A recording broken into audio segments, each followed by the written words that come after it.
My name is Brad Rawson. I'm a Somerville resident, and I work in the mayor's office as part of the Somerville by Design neighborhood planning team. It's really exciting to see folks braving difficult weather and a really busy schedule to continue to participate. Many of you have been involved since December through our visioning sessions in January, and I'm seeing a lot of familiar faces from our first two development workshops in February. As you know, this is the third in a 4-week technical workshop series. These technical workshops are something that you as residents and stakeholders asked for. You asked for the nitty-gritty information behind transportation, development economics, brownfield remediation, but it's also something that our partners at the US2 team had asked for to make sure that everybody has access to the same information going through this important planning process. We're really excited to pivot towards our 3-day design charrette in early March. I'm happy to introduce the city's lead design consultant, Russ Preston of the Principal Group, who's been working with us on 4 and now 5 Somerville by Design neighborhood planning processes. So again, thank you for your involvement. I think we've got an interesting program for you tonight, and here's Russ. Thank you. Thanks, Brad. Hi, everyone. I'm Russ Preston. Just a quick show of hands before I get started. How many folks have been to one of these meetings already? One of the visioning sessions? All right. How many people is this their first meeting? Okay, so that's good to know. It looks like there was a lot of hands there. So I might spend a second or two more talking about our process to date. So just quickly though, this is a Somerville by Design process led by the mayor's office, and we work collaboratively with the mayor's office, the planning department there, as well as UTEAL, who's a local design firm, planning firm out of Boston, and then US2, we've been working with them and communicating with them with the objective of assisting the D2 and D3 parcels. Those are the first 2 parcels to come online. And ideally, the city's goal, the community's goal, is to have a building up and open when the new train station is open. So folks don't get out of this train and walk through a construction site. So really the objective here was to run a neighborhood planning process and then also let that inform directly what US2 is doing on those 2 parcels, as well as they're thinking longer term on the redevelopment parcels in and around Union Square. So that's our team. The process to date, we're kind of going through the sort of second phase of our process, which is kind of discovery, listening, and visioning. And this is going to conclude with our final workshop on the 25th, and that's next Wednesday. But then everyone should mark their calendar for March 9th, 10th, and 11th. That's really where we start to visualize and draw and map a lot of these ideas that folks have been talking about the last few months. And we want, if you can drop in for just a second, come on in. The charrette will be open all 3 days. And then we'll be publishing a schedule, hopefully on Friday, for very specific meeting times on various topics and various stakeholders that we've seen and heard from you over the last series of meetings that are high priority. So keep an eye out on the website and email for that, and that's detailed schedule about the charrette. But if you can only make one day or one time, that Wednesday night we'll be presenting all the ideas from the charrette. So that would be the high point to show up and make sure you're there for that. So next week, this workshop will be another technical workshop about the program, which is the how much residential, how much commercial, how much retail, how much parking for D2, which is the spot right next to the train station, the site right there, and then massing, some early ideas about what those buildings might look like and feel like from a massing standpoint. But in general, so sort of pulling out, just to remind everyone, the study area is defined by this blue line, which is essentially all the way past the Target to McGrath Highway on the east, on the west to Conway Park, and sort of on the other side of Artisan Asylum and that sort of area. And then all the way up to Prospect Hill to Highland, and then all the way down to the city, essentially the city line with Cambridge. Now this comes out of a lot of conversation about the various elements of Union Square that are identified in both Summer Vision, the city's comprehensive plan, as well as talking to you folks in the community. So what we've heard a lot to date, a lot. I just wanted to give you guys a quick glimpse of some of the processing we've done of some of the visual preference surveys. So in the visioning meetings, we asked folks to actually tell us what they thought about different photographs. Is this something you could see in Union Square or not see in Union Square? Do you like something about this image or not like something about this image? So we got a lot of feedback, and we've processed each photo into a summary document that we'll post online here in the next couple of days. So we've got a lot of interesting comments, we could see that people were kind of across the board average about this, how they felt. Some of these images, really scored high, people really liked it. Others, it's very clear that no one liked, certain images. But then people really loved other images. So this gives our design team, starts to set up a language and sort of some idea about the types of experiences and the types of design thinking that we can put into the neighborhood plan. This one was great with these benches. People really, loved it. But, they do the job of relaxing and feeling like there's interesting insights that you all have offered. So thank you for that. We're kind of putting that into the design thinking now. All this is going to be online again, somervillebydesign.com. We're going to close the survey here towards the end of the month on the 27th. So if you haven't filled that out, please do so now and share it with your friends, as well as on social media. We're watching the social media channels for anything that people might post when you're out and around the neighborhood and you think of something. Post it to Twitter or Facebook and put this hashtag and we'll find it. So with that, I'll turn it over to Greg to kind of take us through the exercise and the presentations tonight. Thanks, Russ.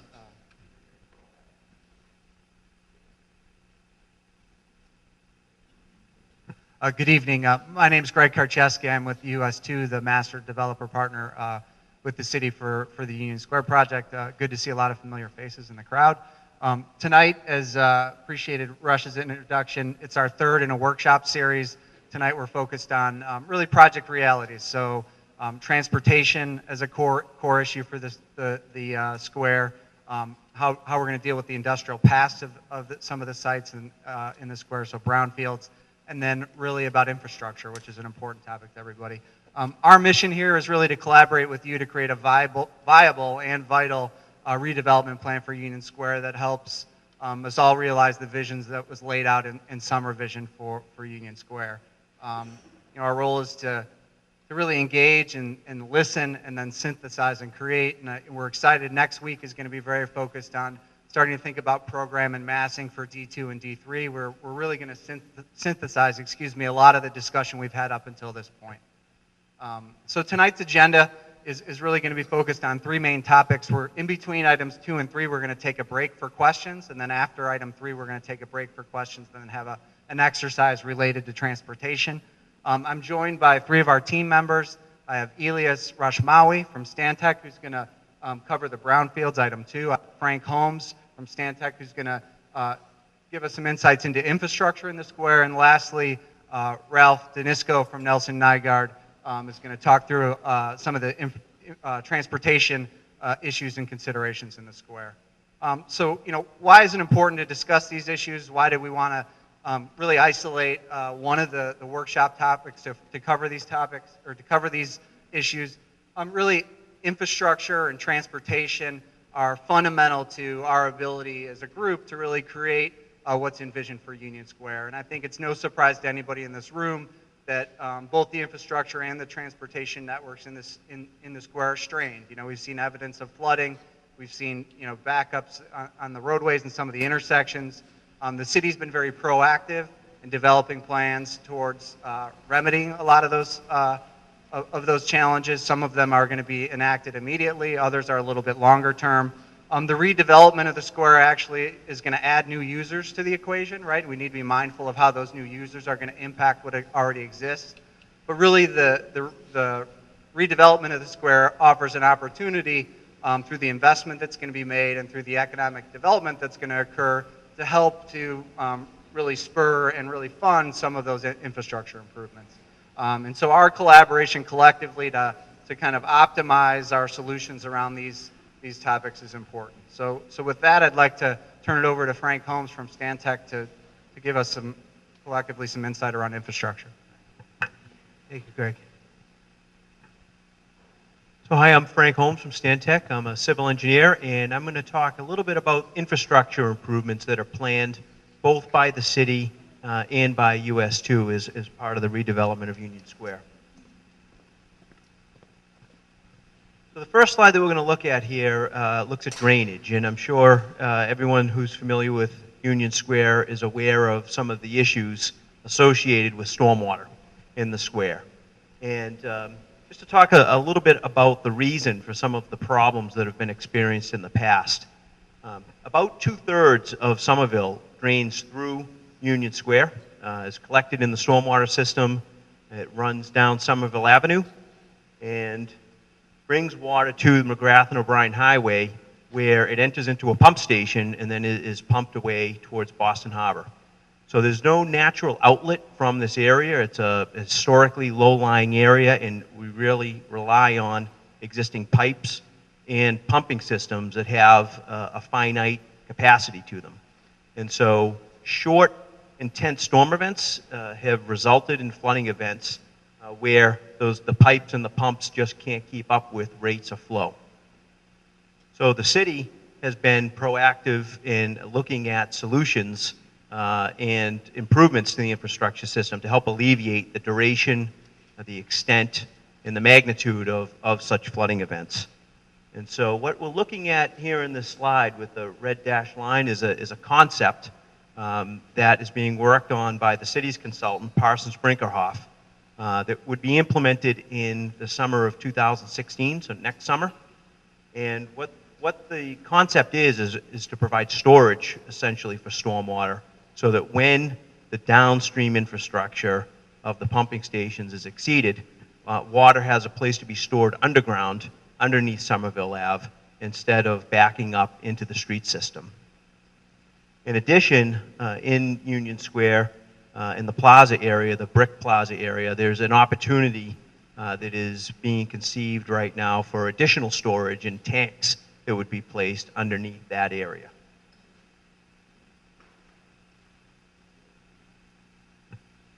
Some of the work that is being designed by Parsons Brinkerhoff is going to be implemented this summer, and some of that's related to utility infrastructure. Some of that is related to transportation that will be discussed a little later in the presentation here. But one of the elements is in Prospect Street, and that is the extension of sanitary sewer main, which is shown in the yellow line from approximately the intersection of Webster Ave and Prospect down to T Station. And that will allow the T station to connect to the sanitary sewer system, but will also provide opportunities for connections from the D2 parcel.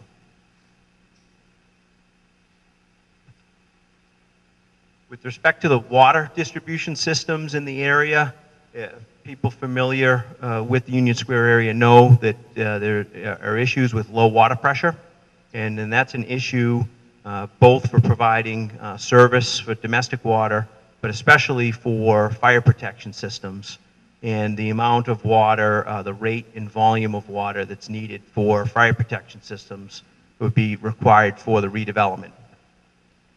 So as part of the city's infrastructure improvements, Parsons Brinkerhoff has looked at a series of improvements that would occur over a number of the coming years to replace existing water mains, but also to clean and line some existing water mains that are in good enough condition that they could be reused. Again, some of that work is going to be included in part of the early action items that are scheduled for this summer coming up, and that includes a new 16-inch water main in Prospect Street.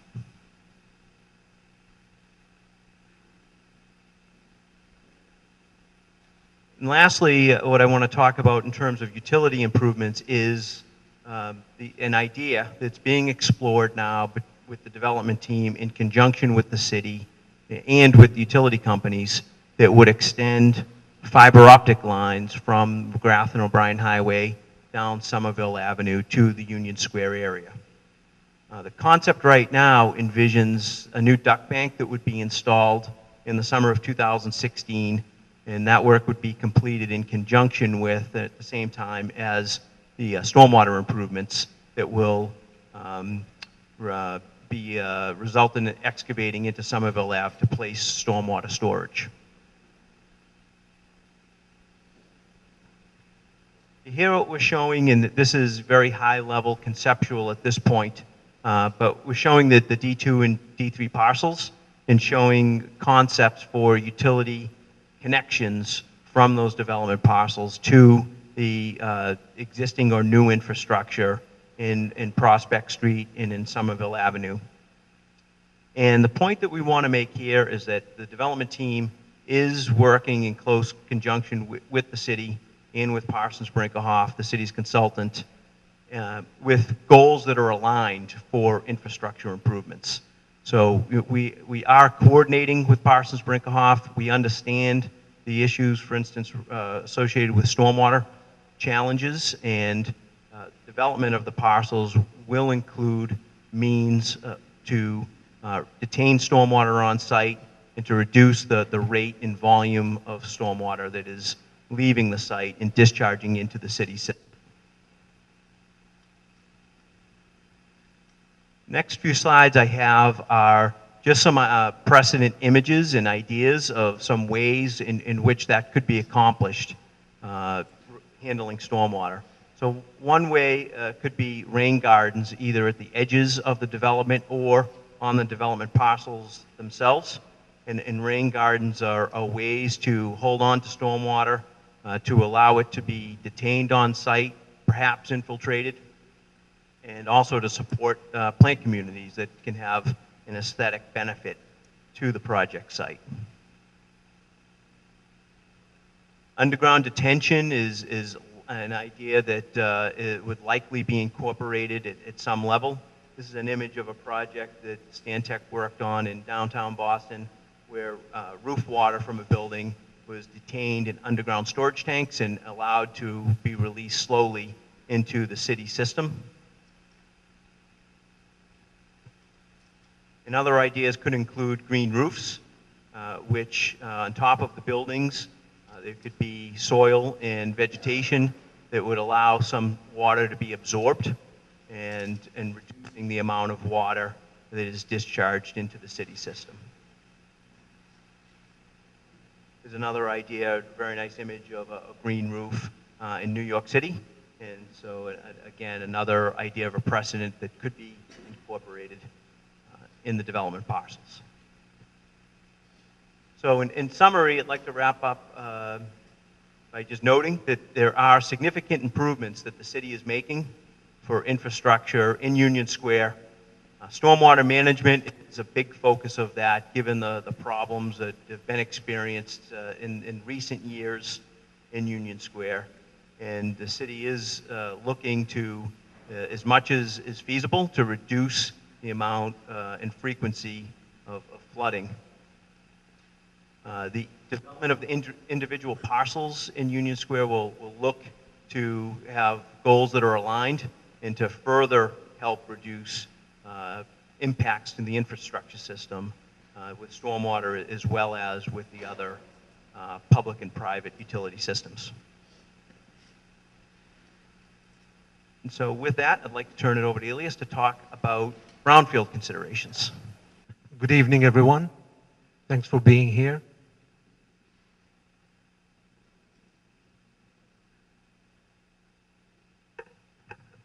So today I'd like to go over 5 items. First would be, what guides our consideration of a brownfield? What does that mean for us at Union Square development? Second would be, what is the background of the area? And what does that mean to us as we move forward? What is the approach? And the type of mitigation tools that we'll be employing, and then what are the next steps? In considering our principles as we move forward with brownfields, we're not looking at remediation projects, or we're not looking at coming into Union Square as a remediation aspect of a given scope of work. To the contrary, we're looking at it as realizing a community goal. So it's a development project that incorporates remediation, incorporates environmental from the context of moving forward with an urban development, realizing a community dream. revitalizing an urban center. And in doing that, we want to be careful that we are stewards of the environment, in that we would like to incorporate all of what we know about the area and produce a viable development while at the same time being stewards of the environment by protecting, to the extent possible, environmental aspects. And to that end, it has to be a feasible economic development. So the optimum solution or the optimum development, the optimum land use would also have to be feasible economically. And in doing so, we will maintain resiliency and sustainability in providing the type of development that we all are aiming for. So what is the context of what we're trying to do? What is the background of the development? In order to establish that and establish the type of uses, what we did is we went through the properties, looked at Mass DEP records, environmental records, looked at past environmental investigations, looked at fire insurance maps that go as far back as maybe 100, 120 years. What was there on the properties? What sort of uses? What sort of manufacturing that occurred? Looked at city directories that define the different uses as far back as, say, 100 years, so that we know what existed. Aerial photographs, and of course, environmental and building databases. And what we found is what is probably known to you all, is that we do have some significant environmental impacts due to historical uses. And that is an aspect that is important in a development such as this one, in the sense that it determines how we allocate funds, and it determines the cost of development and the realities, the constraints within which we have to operate. It clearly defined or identified commercial and industrial activities, as well as, of course, as residential. And we also documented and realized that there are land use limitations. Some are codified by Mass DEP, and some are potential going forward. So that is a reality that we have to deal with, and we have to incorporate in order to optimize the development. And of course, in realizing these constraints, we are trying to find a creative way through the design and land uses so that we can optimize these constraints to become opportunities as opposed to be constraints and hold back our development. What then would be the approach? There's two ways you can do this. You can do it in a segmented manner, and wait for all the cleanups and all the issues to be resolved, and then come and do development, and that will take a very lengthy period of time and will be exceptionally expensive, perhaps not doable. Or you can do an integrated approach. That means you take the constraints and you incorporate them in the development process, recognizing that there is a premium to that, recognizing that there's a cost to it, but attempt to come up with an optimum approach so that the development can move forward while at the same time addressing the environmental constraints that exist and resolving these constraints to the approval of the regulatory agencies. So essentially, what would we be looking at in terms of factors? There's the cost of mitigating environmental impacts. So in doing our performance and understanding what sort of funding that is available, what makes a viable project, how would it be optimum for the community, how would it be optimum for the city, in the pro forma that we have, we would have to incorporate the cost that would be incurred as a result of the environmental impact. And then look at the applicability of any available public funds, such as tax credits, state and federal grants, and so on and so forth, so that we, as stewards of the environment, can take advantage as a collective community in partnership with the city, take advantage of us coming up with a project or a program that is reclaiming land, that is taking advantage of the programs put forward through the state and the feds to reclaim land, to improve the environment, improve groundwater basins, and so on and so forth. So that could be part of the public funds that we'll be seeking. And of course, we will come up with land uses that are consistent with the approvals. And in cases where land uses may not be consistent with current approvals, we would seek with the regulators to adjust those approvals so that land uses would be consistent with the existing conditions. And of course, all of this work would be done in accordance with regulators and under regulatory review. And most importantly, as we move forward, the phasing of our project, the phasing of the development would have to be in sync with the phasing of the other environmental aspects that are taking place at different parcels if they exist. And of course, then there is what is developable area, private developable area, what is public amenities and public areas, what are easements and right-of-ways. Those have different constraints in how they're dealt with from an environmental perspective. So in going forward, we would then profile each parcel, each property, and look at the character of the soil, groundwater that exists at that given property. Here's an example, for instance, where we looked at the uses. You'll find out that, okay, it's a repair shop, waterworks, shed, then you find out that there has been a brownfield grant from the city, that there is a phase 1 environmental site assessment on it. So we'd come up with a profile. And after we come up with a profile that says, well, this is an industrial site, it's somewhat impacted, some cleanup has been done, there's some remaining to be done, and there are possible items left behind. We would then incorporate all of that. It doesn't become a hindrance, but it has a cost and a premium to it. And it becomes an issue that we would have to incorporate as we move forward with the land uses and design, foundation design, pad design, so on and so forth. So that's how we will then develop an approach. So based on the profile, we would determine how we would assess that given property. We would assess soil, groundwater, and vapor.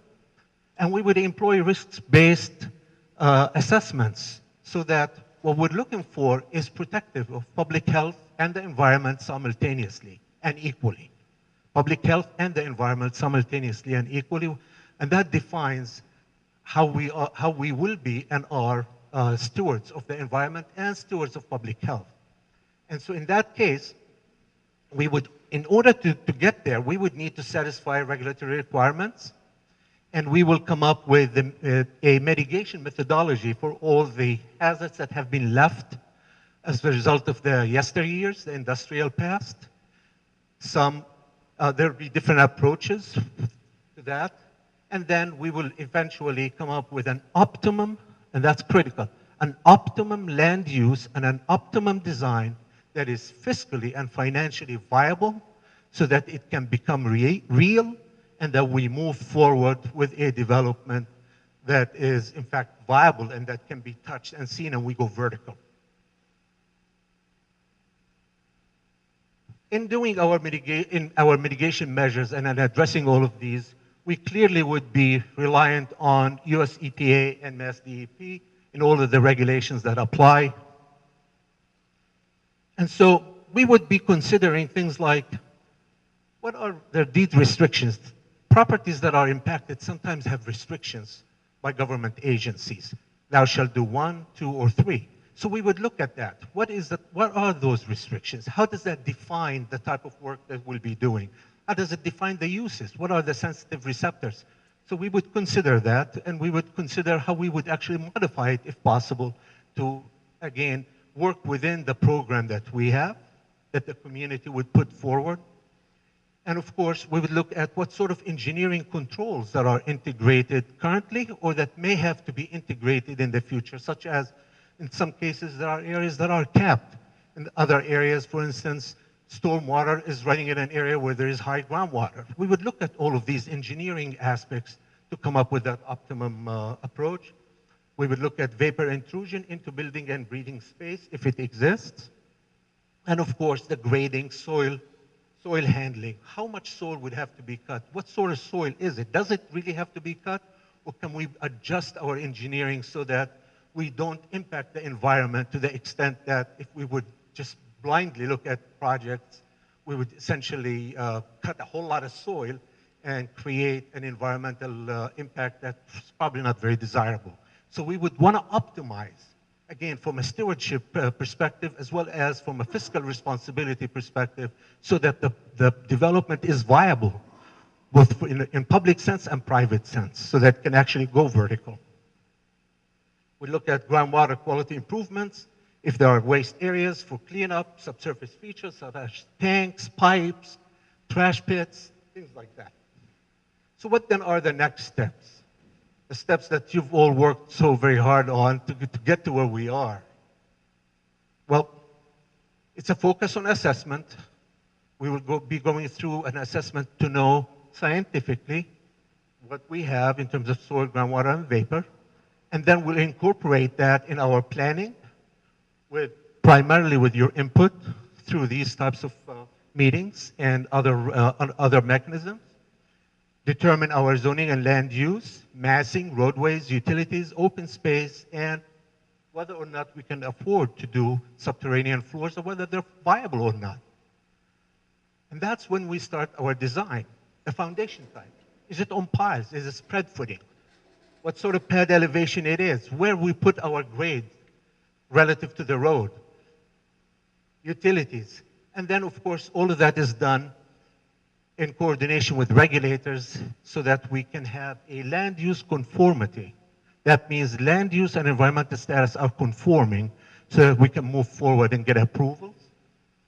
Determine our cleanup goals in accordance with regulators, and determine what restrictions that may exist. And that can only happen through coordination. Coordination with MBTA, coordination with city, our partner, coordination with the community, coordination with owners. So the stakeholder coordination, the different parties that come to this, is really the key that creates a viable or non-viable project. And that's why for us, this is critical in terms of partnership, having that viable, clear, concrete partnership, public-private partnership to be able to move forward. And of course, we would have to coordinate on all different aspects, including remediation, infrastructure, and of course, sustainability. So to sum it up, because there's quite a bit still coming up on transportation, so I don't want to take too much of your time. To sum it up, we do have an industrial past that we can celebrate. It's a legacy that is ours to celebrate, that we can put forward. But it comes with its own constraints, financial constraints and otherwise. So we would have to incorporate that so that that legacy, as it moves forward, is actually viable and is not only something that is on paper, that it is real and viable and buildable, constructible, implementable. Second is the mitigation for all the contaminated soil and groundwater is really an expensive ordeal that we all know, but it's a constraint. It has a premium, it has a cost, but it's not something that we're walking away from. It is something that we're facing, which is a very, very, very important aspect of this development, is that you have a team and a partnership through the community and the city that is facing what was produced in the yesteryears, in the old years, as a legacy, and being leveraged as an asset, as a viable asset to move forward. And that's extremely important, despite the fact that it does have a premium that we all have to consider. And of course, the most important part is continuing work with stakeholders, continuing work with the community to be able to move forward collectively. And that's really the motto of this whole thing, is that we want to move collectively to address all of these constraints and these realities that we're all faced with. Thank you for that. Thanks very much. Thank you, Elias. I think Ed O'Donnell had a quick announcement, and then we'll take some questions before we move into transportation. Thank you, Greg. Let me begin with the words I know you're all dying to hear. I'll be brief. My name is Ed O'Donnell. I am the Director of Economic Development for the City of Somerville. I want to thank you all for being here again. There are some folks here who I want to acknowledge. I see Alderman Bob McWaters from Ward 3 is here. Earlier this afternoon, we met with Alderman Mary Ann Houston from Ward 2. I know she had a zoning hearing this evening. I expect and I hope that she'll be with us in a few minutes. I see Steve Mackey from the Somerville Chamber of Commerce, and I also want to recognize my colleagues, Hayes Morrison, who is the Director of Transportation and Infrastructure, and Amanda Mayer, who's here from my staff. The Union Square Civic Advisory Committee has been meeting for more than a year now. Their job has been to advise the city on matters relating to this development in Union Square. The CAC has settled into a regular schedule of meeting the second Wednesday of every month at the Genziano School. My announcement is, I'm sorry? Wednesday. I'm sorry, the second Wednesday in every month. And meeting at the Genziano School. Because of this ongoing Somerville by design process, the CAC has moved their next meeting. So we are meeting next Tuesday because of a conflict and another meeting at the Genziano School. We will be meeting here, but we hope to be back on a regular schedule soon. So thank you for your participation here. We thank you for your participation in the CAC. The chairman of the CAC, Wig Zamor, is here, along with several of the members. So again, hope to see you next Tuesday night, right here at the same place, and then Wednesday night back here. If it sounds like there's a lot that's happening at the same time, it's because there is. So thank you very much. Thank you, Ed. Before we get into transportation, wanted to see if there were any questions or comments about what was presented related to infrastructure and utilities, or what was presented around some of the environmental remediation that's required. Yes, Joe.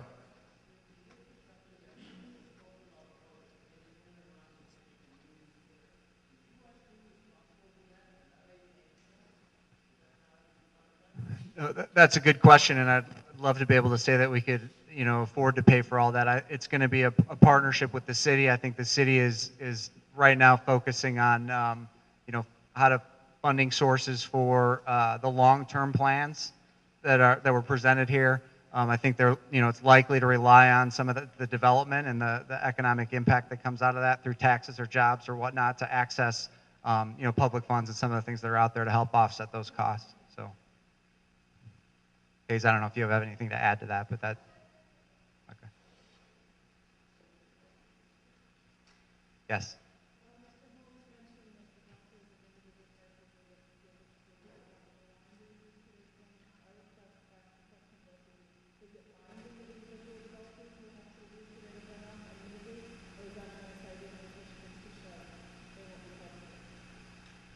Well, it's a good question. I mean, our intention is to do most of the vertical development in the square, so it's not like we're going to be spinning off parcels to individual developers. So really, you're asking us if we're committed to that as an objective for the development. The answer is yes. So, well, I think we're going to look at each development and see what we can do. Each individual block has different constraints and opportunities. We're going to look at each block and.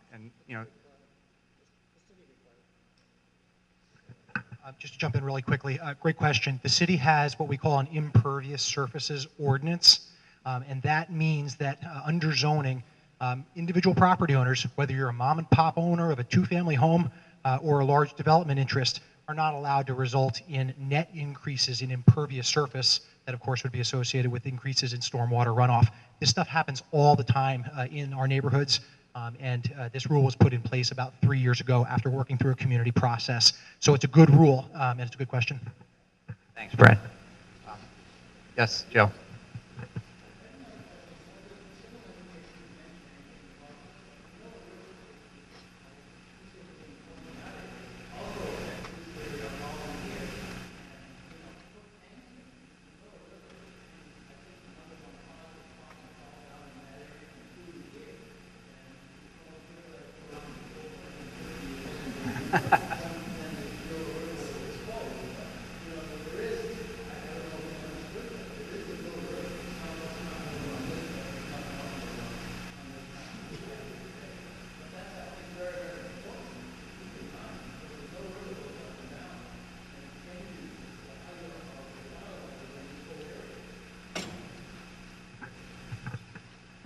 So to address the question or the comment, any storage that would be placed underground would be designed to be above the groundwater table, or if there are portions of it that were below the groundwater table, it would be a watertight system. So the objective of the storage that would be built in Somerville Ave would be built by the city, or for any storage built on site would be to hold on to stormwater that's falling on the roof or on the surfaces of the development parcel, to hold on to it and let it slowly release into the city system when the city system could handle it.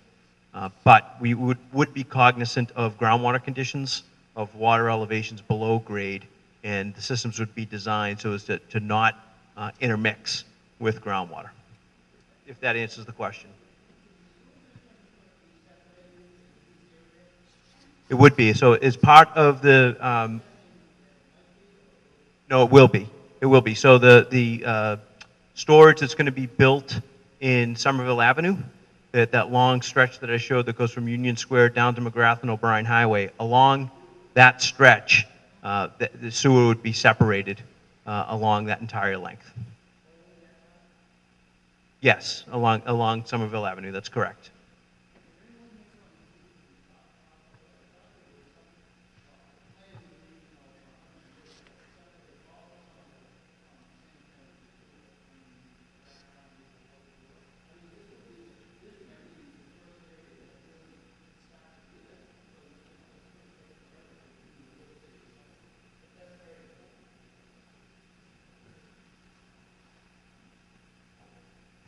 Please feel free to jump in since you're more of a subject matter expert than I am. Again, great question, Joe. And over the last few years, the city has done a series of inventories of existing sewer facilities, what's separated, what is combined, how old are these things, what are the opportunities to make sure that if roadways like the western portion of Somerville Ave are being redone, that at the same time you actually deal with separating the older systems. I think from an overall standpoint, the goal is always to make sure that you're not putting a stormwater through the sanitary system out in Deer Island. Those costs get passed on to all of us as ratepayers, right? So of course you want to separate those things. And of course we also want to make sure that groundwater is not infiltrating into our older system, the sanitary system that's also going out to Deer Island. Necessary energy expenditure, unnecessary cost for all of us. So I think from a strategic standpoint, the goal is to, of course, separate things whenever possible. But we've got 100-year-old sewers. These things take tens, hundreds of millions of dollars and decades. We're going to fix them as we can. So Hayes, feel free to correct me if I'm misspeaking. Great, thanks.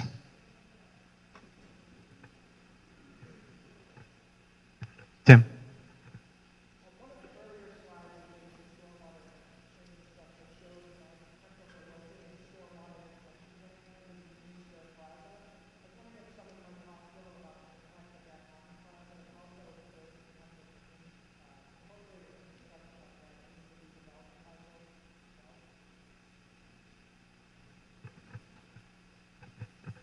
So again, I've discussed the idea under the plaza with Parsons Brinckerhoff as recently as yesterday. At this point, it's still conceptual, so there's not a hard design for that.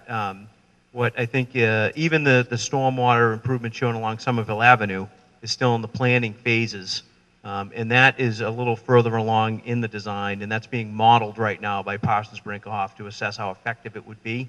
The storage underneath the plaza, again, it's an idea at this point. It is an opportunity, just in terms of there's area there to do it, but the details of how that would impact the plaza, how that would be impacted during construction, how it would be reconstructed, that is still open for design, and that would be determined as time goes on. Tim, nice to see you. Would you like to elaborate on what you mean by effects on the plaza, and then maybe I could answer a little bit more thoroughly?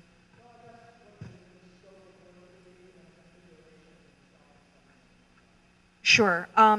So just as was said, we're not quite there yet.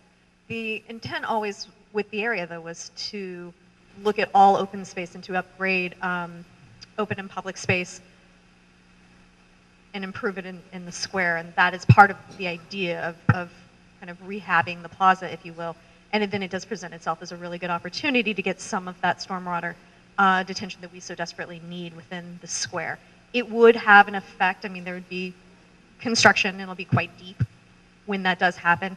That being said, all of these infrastructure improvements carry with them pretty intense construction timeline. So the plaza would be no different than the separated water and sewer that you would see in Somerville Ave as well, which would require us to go quite deep and be there for probably a year, if not two.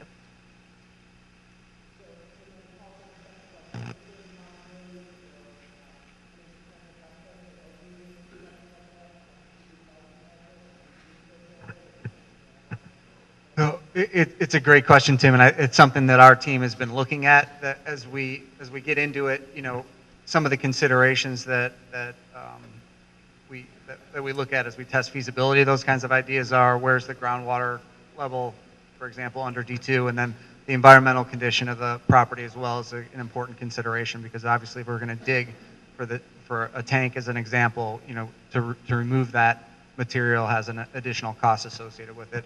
I mean, we recognize that it's an issue in the plaza, right, or in the square in general, flooding, and a lot of the improvements that Hayes and Frank have talked about are going to mitigate the impact of, short duration, high intensity storms, but it's not going to completely remove it. So everything that we can do to help improve that condition is going to benefit the square as a whole. But it's something that we need to look at in terms of all the community benefits, really, that'll be considered as part of the overall development, kind of way where the priorities are. Does that answer your question? This might be for the city. Is there plan near the Charlestown Street, where it butts up against the tracks there, is there a plan for some sort of additional water storage there underground that the MBTA or city? So the question was on Charlestown Street are there any plans for utility work in that area? And there are. Actually, the MBTA will be working on Charlestown Street and Allen Street. They will be doing that work as part of the MBTA project. And they will be adding additional capacity to both systems. They'll be separating the water and sewer and adding capacity to the stormwater system. So as part of, storage, yeah. Yeah. And you know if that takes the entire footprint of the Walnut Street Center there, or is it a portion? Or? It's a portion of the parking lot, none of the building. Right.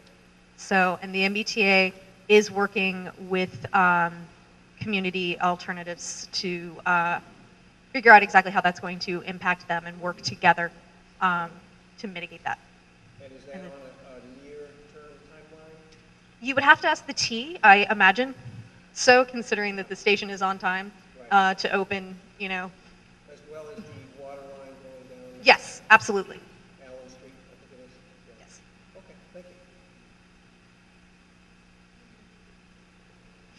you. Reevy? Yeah, excuse my ignorance, but living right in the area, we just went through a lot of construction, a lot of remediation. I thought of the Kylie Barrow area, which is basically a lot of D2. And that hasn't been mentioned at all. So was there remediation done at that point? Or was that just tearing down buildings? And now we're going to be having more of that same sifting, playing, et cetera, as you start going? Because there was a lot of work done there already. Sure, no, it's a fair question. The work that the city completed was twofold. One is some demolition work at the site, as you've observed, and then also the Kylie Barrel site, which is a portion of the overall D2 site. There was remediation and mitigation work done on that site. But as we look at a development program for the entirety of the site, we're gonna go through the process that Elias really described to figure out what additional mitigation measures are required both on the Kylie Barrel site and the balance of the property that hasn't been mitigated in any respect. One more question?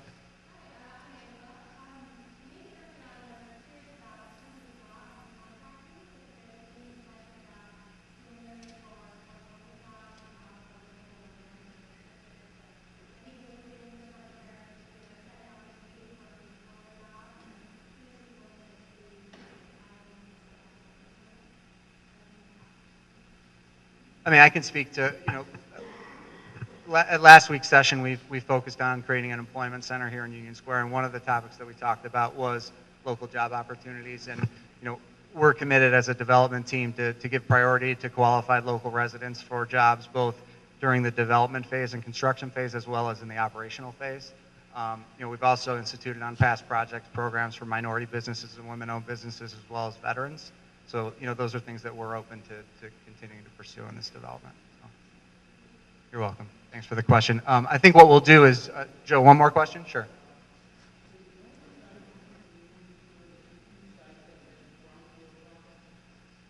We're in the process of looking at, as you might imagine, there's been industrial uses on a number of sites in Union Square, and I don't want to get into specifics about conditions of individual sites, but yeah, there are other environmental conditions, throughout the square that we'll need to consider as we work through the development of each of the 7 development blocks.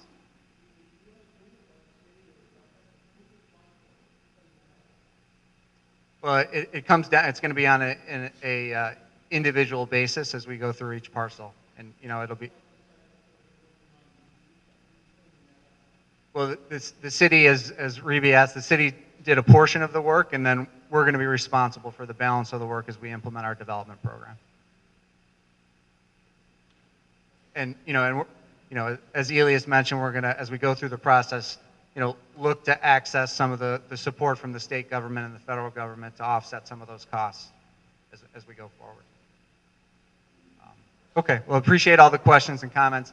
What I'd like to do is introduce Ralph Danisco from Nelson Nygaard, who's going to walk us through some of the transportation issues and opportunities in the square. Sure, I wrote myself just a little intro, so pardon the paper.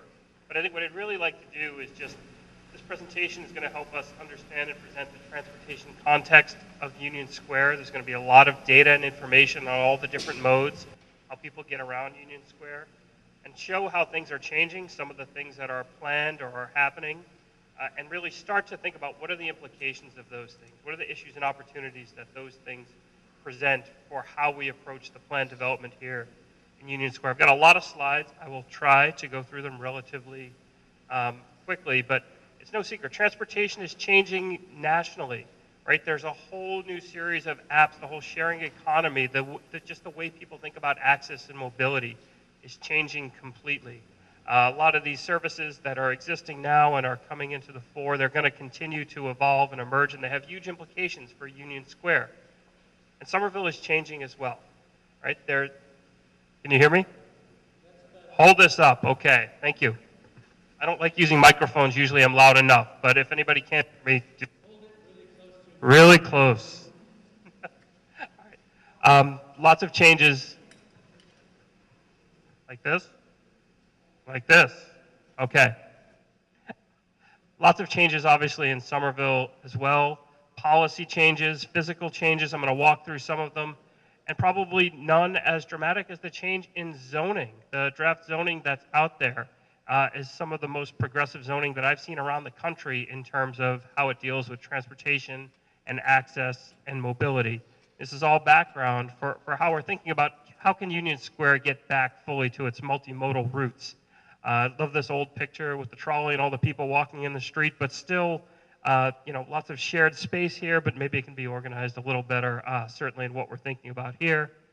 And how regional transit share will grow again. What we're showing here is just the darker brown is the expected change in transit mode share between 2006 and 2030, and you see how much darker it gets, how much more people are expected to use transit when the green line goes in all the way up to College Ave. So a little bit on the study area and context, just where is Union Square in the big transportation picture? It's at the crossroads of an awful lot of regional destinations that are heavy destinations. There are employment areas, there are heavy residential areas. All these areas are more, have more jobs than Union Square does today, right? So that has big implications because a lot of people are traversing through Union Square to get to all of these places. We'll show you what some of those numbers look like. Meanwhile, Union Square has got a great, vibrant mix of uses, especially on the main streets. It's just a zoning map, our land use map, but you see all the different colors on Washington Street, on Somerville Ave, on Prospect, on Webster Street, those big, important streets where all the new development's going to happen. Right? And it's accessed by a mix of modes. It's important to understand the distinction here. The difference in mode share for Union Square residents, people who live here and work somewhere else. their drive alone share is 39%. 25% of Union Square residents take transit to get to their jobs today before the Green Line comes in. But compare that to people who work in Union Square. So people are coming from somewhere else to work here. That drive alone mode share is a lot higher. Again, this is today before the Green Line comes in, but all of these things have implications when you think about the land use mix that we want to see here in the square. People obviously travel through the square in a variety of routes. This is just a mapped version of an exercise that you all did here a couple of weeks ago. You drew a lot of your walking paths through there. What interests me is the number of connections and people that are using the sort of smaller streets and the places where they're crossing. Again, we need to think about that when we're trying to determine, and you're going to do an exercise later today where you're going to think about access into some of these parcels and how people use the square today and how we want them to use it in the future is going to be an important part of that. Right? I'm going to walk you through now just a sort of series of modes with a whole lot of information about how vehicles work, how buses work, how pedestrians work in the square. Vehicle movement. These are ADT numbers, average daily traffic numbers, right? So it's the total volume on a road in a given part of the day, or for a whole day. Just to orient you, Prospect Street, Washington Street, Somerville Ave, much bigger line on McGrath Highway. There's a river of traffic over there, so you see what those volumes. Yes, sir.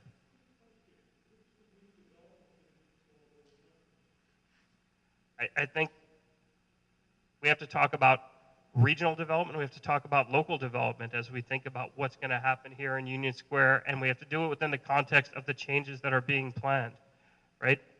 Right here, I'm not looking really at what those new numbers are going to be yet. I want to lay out the context of what's happening today. So we need to understand that first.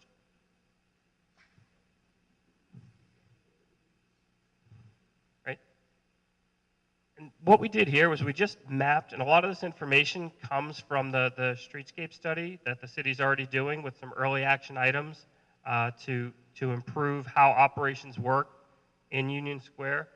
So what these arrows show, and this is in the AM, is all of the entries and exits, vehicular entries and exits into Union Square along different routes. And what you can see is how they're sort of balanced, right? And the bigger the arrow, the more volume there is. A lot of traffic on Washington Street. Prospect and Webster operate as a kind of one-way pair, and those are busier than Somerville Avenue and Washington Street in the AM. This is the PM. The patterns are a little bit the same, but there's a much heavier northbound move in the PM up Prospect Street and out Washington Street. Everybody see that?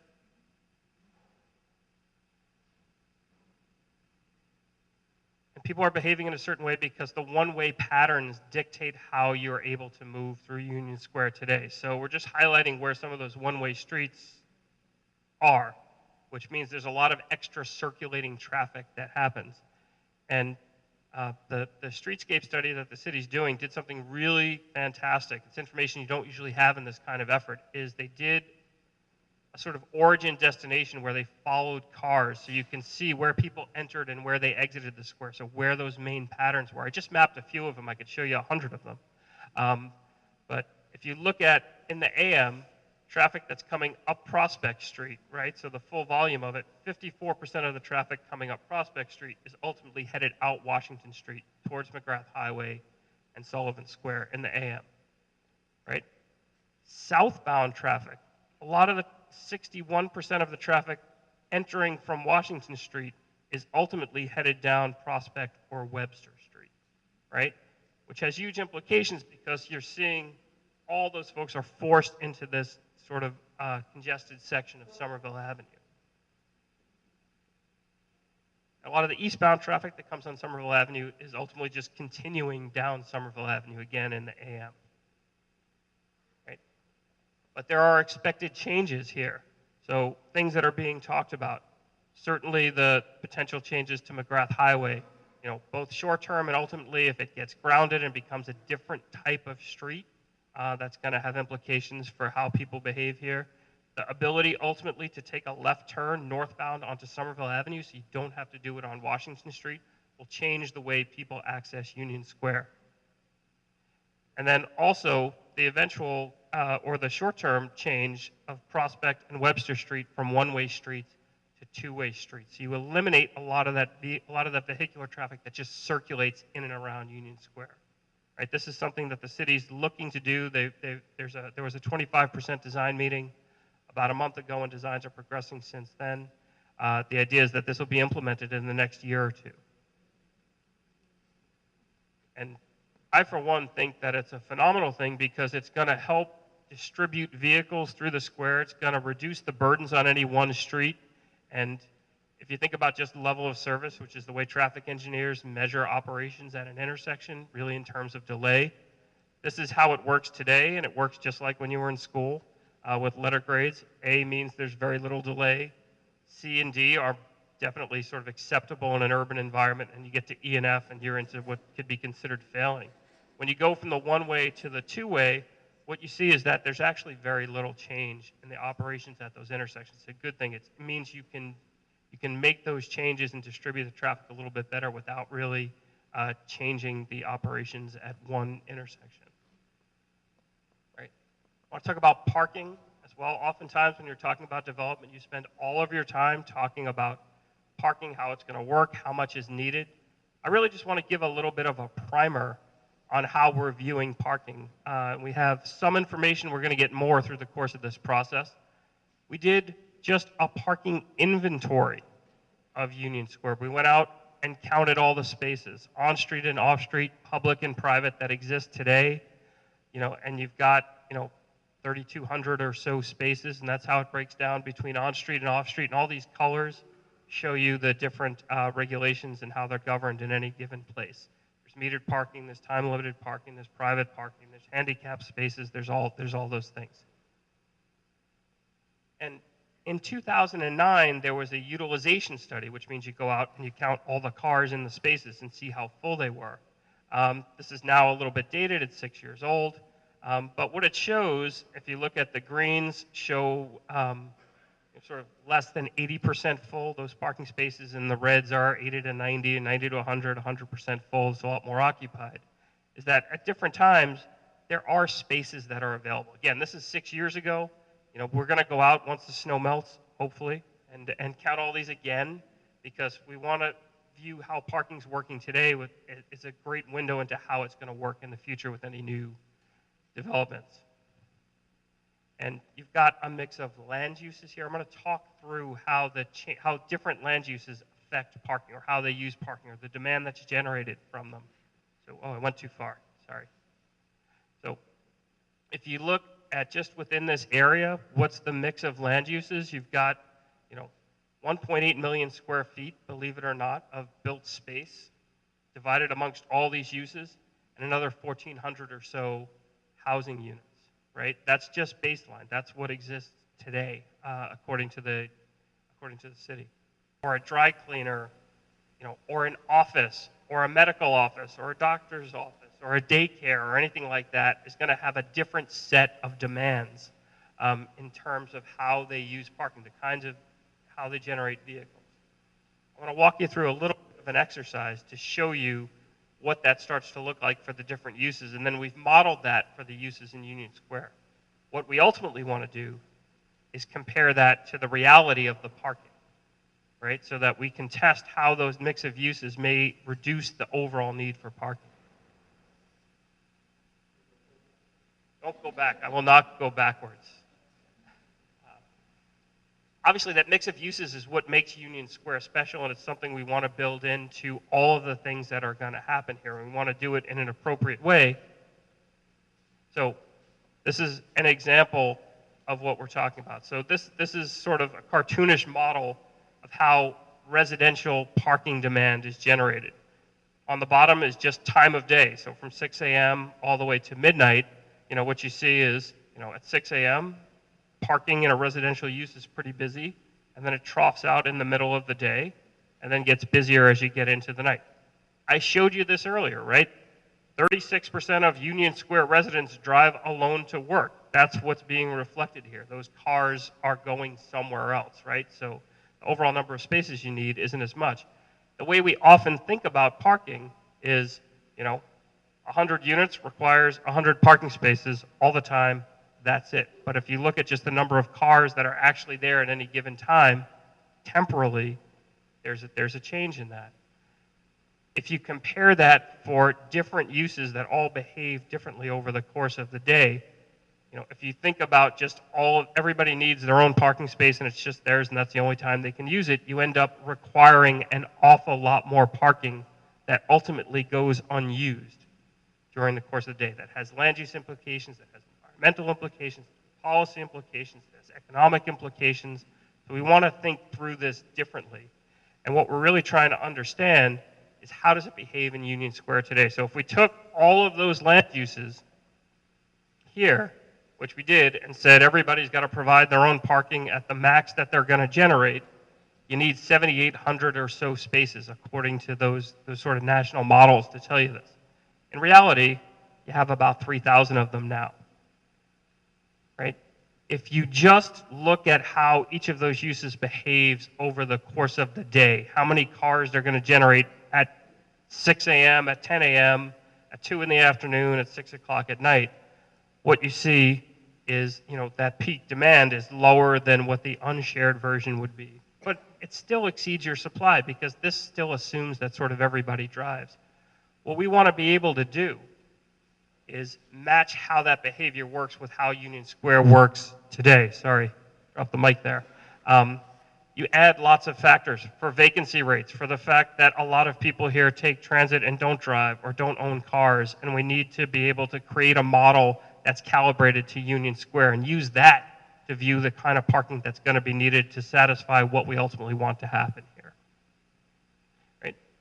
And then that's just a number of spaces. Then the question is, where are those spaces? How are they used? We really want to promote a kind of park once environment, a district-based approach where we love all the things about Union Square that I can park here or get here another way and walk to so many different things. I can live here and work here and shop here and play here and eat here and do whatever else I need to do.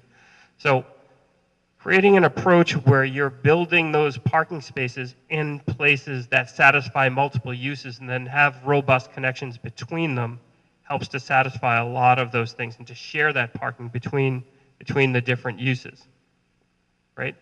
And to do it and design it in a way that pulls cars out of the traffic stream as early as possible so that they're not in the most congested intersections, so that they're not going through some of those streets, right? So believe it or not, this is part of the exercise you all have on your table that you've probably been staring at for a while. We want you to go through some of the challenges that we're going through and think about sort of how do I want vehicles to access these parcels? How do I want pedestrians to access them? How do I want bicycles to do it? Because they have very real design implications that we're struggling through right now, and we're trying to inform them as best as possible. So that's parking. I'm going to go through the other modes. I'm going to try to do this quickly. I know you're all anxious to get to the exercise and to ask me a lot of questions, I'm sure. So again, improvements to other modes. Bicycling, this is the existing network. Only one hubway station here in Union Square. You have some of the other facilities, on-street, off-street, the shared use paths. These are what exists today. This is sort of the planned future network, ultimately, that we're working to. The extension of the community path, great improvements along McGrath Highway, additional on-street bicycle lanes. And one of the great things is through the streetscape process, really looking at building and incorporating bicycle facilities on-street, on Prospect Street, on Webster Street. And we've heard very clearly, I'll talk about this again later, that bicyclists want to be accommodated in Union Square, and the city wants them to be on the street, not in separate paths. That's the path of least resistance, if you will, the most direct way. So we want to make sure we're building that into the streets. And these are just some of the things that are built into the streetscape plan that will be implemented fairly soon. All right, for pedestrians, sorry. That study also did pedestrian counts at all of the major intersections. We've mapped them here. The bigger the arrow, the more pedestrians there are, and then we just sort of threw some big arrows on here to show you where we think those desire lines are today. These things will change as the area builds out, certainly as the station opens up in the AM. And then interestingly, in the PM, it seems to be a lot more spread out. I think there's more activity certainly for pedestrians in the PM here in Union Square. So this is something we've seen in evidence, and we want to make sure we're building towards. Sidewalk coverage, pretty good. You know, and anything that's, I think it's green on our maps, it's blue up here, but that's shows a sidewalk on both sides. Where it's yellow or red, there's no sidewalk or just a sidewalk on one side of the street. But that just says that there is one, not necessarily the character of it, how wide the sidewalk is, or the street that it belongs against. The other thing to look at is the street width. The width of the street you're walking along or crossing has a huge impact for how you feel as a pedestrian when you're walking along it or trying to cross those places. So we're just mapping here, you know, the green and the yellow are less than 30 feet, and then you get into the colors, you get into wider streets, it has a completely different feel, and we want to be cognizant of that when we're thinking about how we site our buildings and where we put our entries and where we're trying to direct people to walk to. And then this is sort of carried through on a number of these streets where Prospect Street, even though it has a sidewalk on both sides, has some real challenges. You all know it's not the most pleasant street to walk down. You know, and you've got the bridge and you've got the grade change and you've got 47 driveways and curb cuts along it that make it challenging to walk along. These are things we want to be continuing to pay attention to. Meanwhile, how you utilize those streets, this is essentially what the cross-section is going to look like on Prospect Street as part of the streetscape study, where you go from one-way to two-way and are still able to add a bicycle lane and a parking lane along the D2 side of the street, create a much different environment for everybody in terms of how you use this. It's just a good way to kind of visualize it. You're thinking about where we're going to go from here. Mass transit. I promise I don't have that many more slides. Again, understand that even today, Union Square is a bus hub. We showed you what those mode shares are. This is how most of those people are getting around. You know, we mapped the ridership by stop. You know, ons and offs, and again, the size of the pie chart reflects how, you know, the amount of ridership at each of these locations, and you see how busy some of those stops in the square are. A very interesting point is that the east-west bus service is a lot more frequent than the north-south bus service. Even though when we showed you the kind of vehicle volumes and the main throughway that people use Union Square, there's a lot more north-south traffic than east-west traffic. It's interesting that the bus system does not respond to that, right? You've got fairly frequent service on a few routes, and a lot of them are the east-west routes to Harvard, to Sullivan, and to Leechmere. What they're not is the connection down to Kendall, right? Or this kind of cross-town connection to some of those major employment centers that even when the Green Line comes in, that's not gonna change. Right, so again, if we want to have that connection for people to live and work in both places, this is something we're going to need to continue to think about. When the Green Line comes in, you all probably know these numbers, it's going to have over 3,500 boardings a day. That's going to make it the third busiest station north of the Charles. Right, so got Leechmere, Gilman Square, and then this is, even though this is just a little spur for that Green Line, is going to be the third busiest station projected to be. And again, that's before we really get into all the development that we're talking about happening over here. So it's going to be even busier than that. Right. What does it start to mean when we think about, at least initially D2 and D3, but eventually all of the parcels that are going to be developed and all the changes that are going to happen here? Right.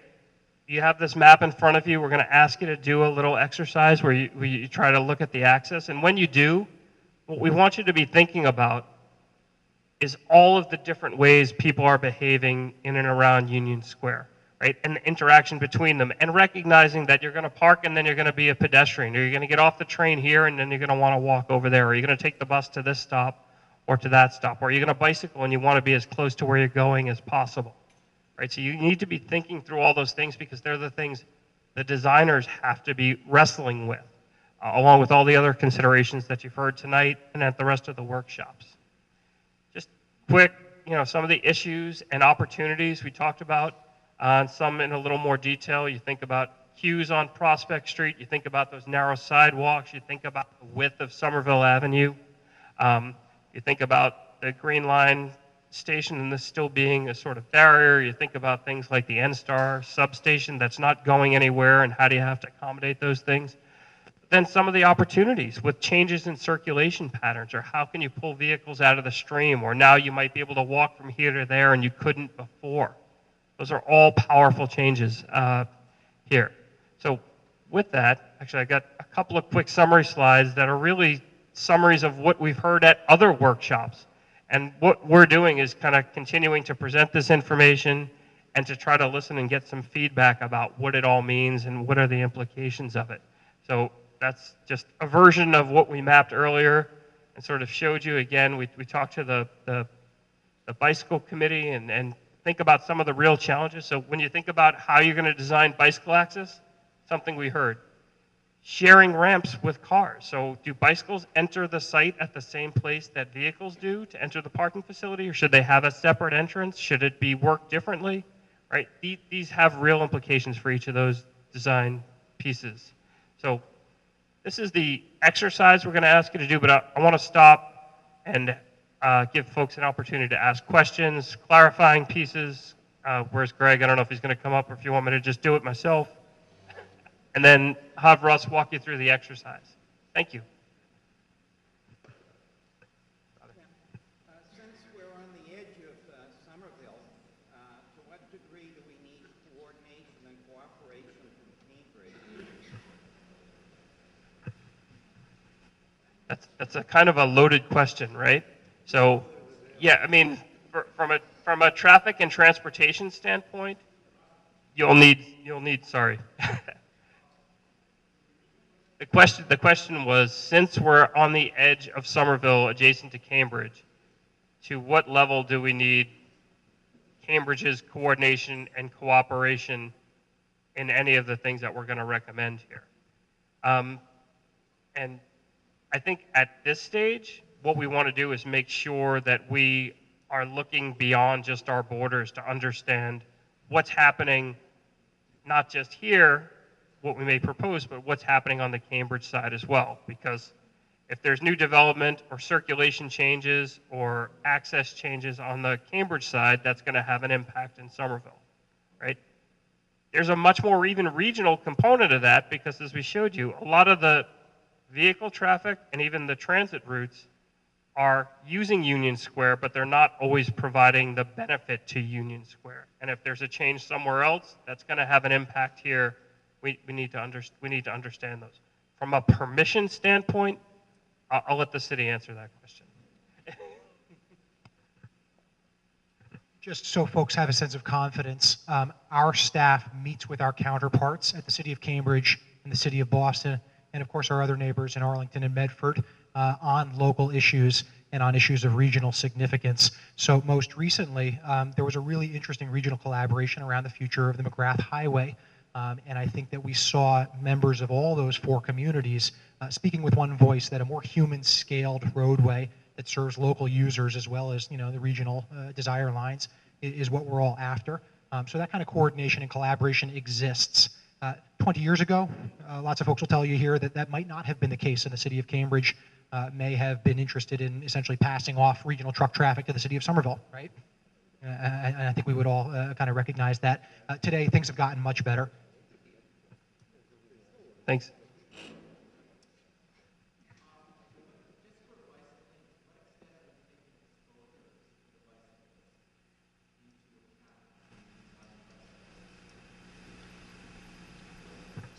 This may be more a question for Hayes because right now we're not designing anything.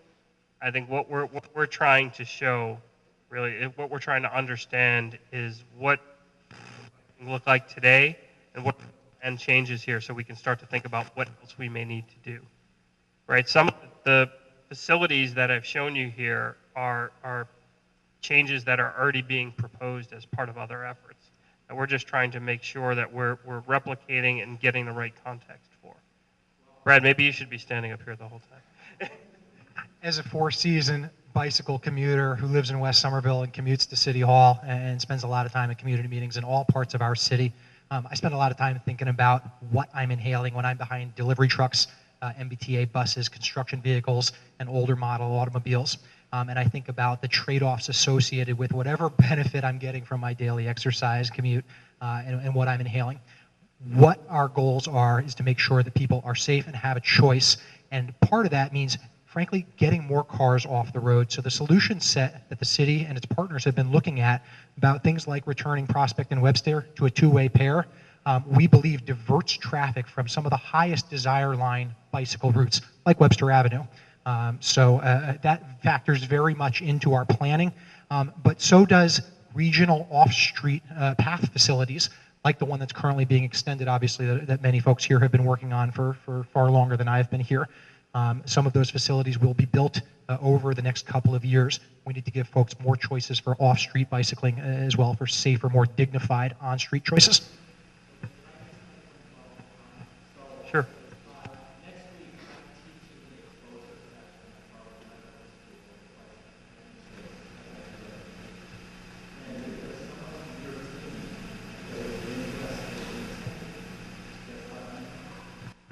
No, thank you for that. Thank you for that offer, and I think that's something we'll see if we can take you up on it. I think the interesting part of your question and Brad's response to it too is we all have to think about the interaction between the modes and how and the very real kind of context of each of these things, because less vehicles on a certain street or less delay or less idling on a certain street where you are promoting a bicycle route has an impact, has not enough.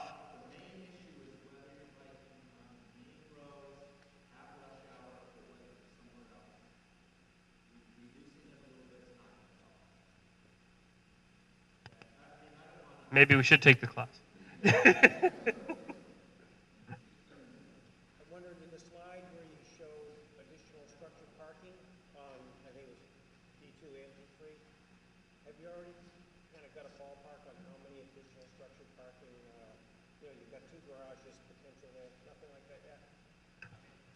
What Ralph was showing was really just a conceptual idea of how the district parking idea might be applied to Union Square. So we don't have, when we talk about program next week, we're going to talk specifically about the program that we're suggesting for D3 and D2, and there'll be parking associated with both of those plans. So we'll be able to get into a little bit more detail at that point. Yeah, because it seems that if you had two structured parking facilities that close, that you'd be really ramping up the traffic intensity, adding a whole bunch of new users who want to get, how people are with their cars, they want to get closer and closer. Right. I'd be curious to know how many, you do have to have a number, or MBTA probably has a number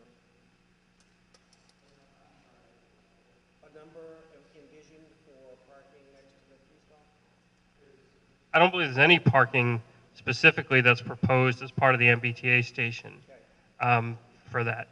I think, as Greg said, we showed you some evocative examples because where you potentially place the parking has an impact for where those cars have to circulate, for how people are going to walk from one place to the other, and those challenges are the challenges we're wrestling with, and that's part of thinking about the massing and the structure and the form of all of those places. The MBTA doesn't have plans for any parking specific to serve the T station, so it's just what we would provide to support the development. Yes, sir.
I think it ends up being all about a balance between all of the things that we're showing, and that balance is reflected in the mix of uses and how it sort of attracts different types of people at different times of day. It's reflected in how you might design some of those streets so that, you know, you're continuing to add capacity for all modes, so it's a better pedestrian street, and it works for bicycles, and it works for hubway, and adding all the other pieces in there that you need to do. Right.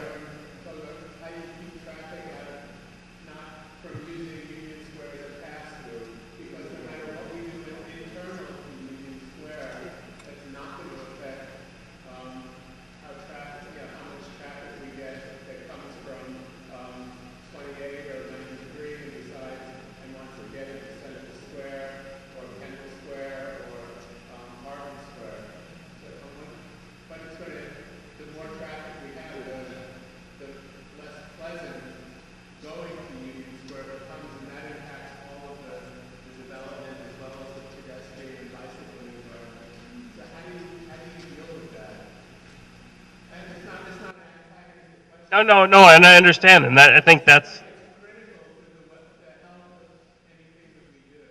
well, and I think one of the ways to do it is to take a sort of Union Square centric approach, right? And that I'm going to guess that what most of the people in this room care about is that we get the best environment possible for Union Square, not that we do the best job of accommodating that through traffic.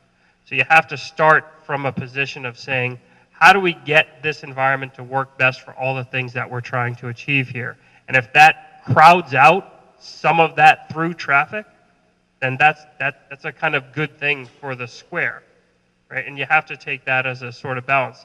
That through traffic is finding the easiest path, and part of it's there because there's not good north-south transit access, so more people are driving on that route. Those are things that are going to change over time. More people, even in Union Square, are going to take the T once the green line comes in.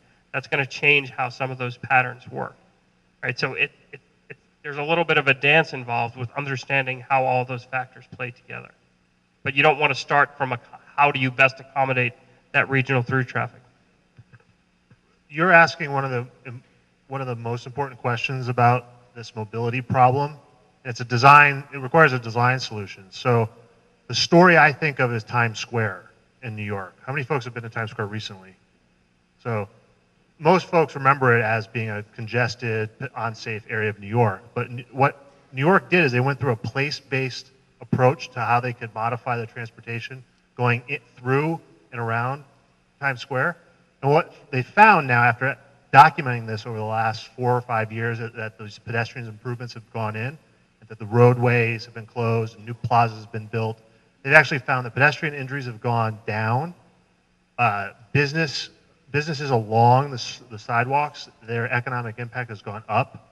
More sales, less vacancy, and as a surprise, vehicle trips through are actually going through at a quicker rate. So that was unexpected when folks initially did this. So here in Union Square, a problem we want to solve at the Charrette is what are all the scenarios that get us a place-based solution for Union Square? And then we need to go and model that and sort of say, okay, well, what are the trade-offs for through traffic, regional impacts versus the quality of life and the pedestrian experience here in the neighborhood? So that, I don't want to say we're dodging the question, but there are really interesting examples of this place-based approach happening around the country, globally, and we're trying to figure out what's the best solution here in Union Square. So, I think we have time for maybe one more question because I want to be respectful of everybody's time. But Ralph told me that he'll stay here all night long if you guys have questions after. Yeah, that's terrific. But Bill, maybe one last question.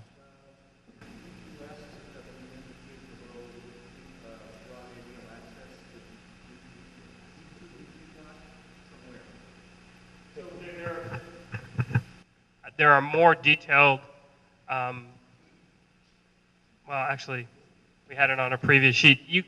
I really want you to do it as close as possible to D2 and D3, but we've given you larger scale so you can look at it from different movements. So if you wanted to trace it from McGrath Highway, or from Cambridge, or from further west on Somerville Avenue, that you can show what those routes look like. And I think it's important to think about approaches from different angles for all of the different modes. For walking, it could be from the Green Line station, or from the neighborhood, or from the school, or anything like that. I think those are important considerations. Yeah, from where you are. And all of you might have different starting points, or you might place more importance on one place or the other. And that's fine, because we need the variety of opinions. And again, I think these are the things that we're wrestling with kind of as a team.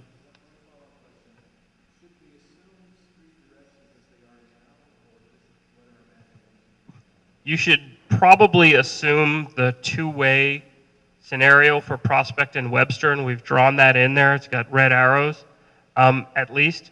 If you wanted to be more creative than that, I think we would welcome it, but please note where you're being creative, so we've captured it. Thanks. I think we'll get started with the exercise, and then, Tim, and if you have questions, you want to, talk with Ralph either during the exercise or after the exercise, we're happy to have that conversation. So. I'm going to point out Liza, stand up. Liza Cohen, who put a lot of these slides together and probably knows more of the details than I do, is also available for questions. So just real quick, everyone, make sure you match your color to the instructions. That's actually really important on this exercise. So when we come to process all this after this workshop, we can understand your thoughts. So please be clear and concise with your writing as well. Thanks.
So I just wanted to make one last announcement here for everyone. I noticed some folks are heading out, so I wanted to just thank everyone for participating again tonight.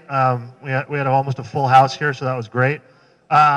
Reminder, next Wednesday, we're going to be talking about the specific program, how many residential units, how much office, how much retail, parking, all of those details we're going to be talking about, as well as the massing for D2. And then mark your calendars for March 9th, 10th, and 11th here at the post office for the design charrette. So thanks again, everyone, for hanging out with us tonight and giving your input. Appreciate it. Thank you.